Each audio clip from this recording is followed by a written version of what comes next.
You would think the story was picture perfect. I am scared to open the door.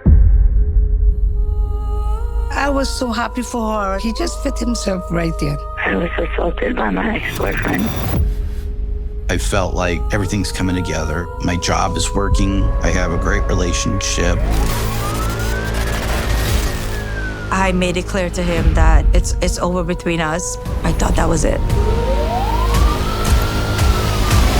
He obviously do not know how to take no for an answer. Let's be very careful with evidence, please. There was blood spatter strewn about the entire hallway. Our hearts dropped at that point.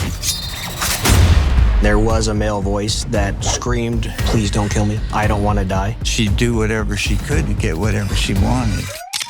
He grabs me by the hair, pulls me down to the ground, and I am just thinking that this is probably going to be the day that I die. We located many items of concern. Crossbows, 2 handguns, hunting knife. This was the most calculated killing. For weeks, I wasn't allowed to go anywhere out of his sight. At one point, he said, "Come home or else." I was so scared. He was definitely not the same person that I was in love with. Who did I marry?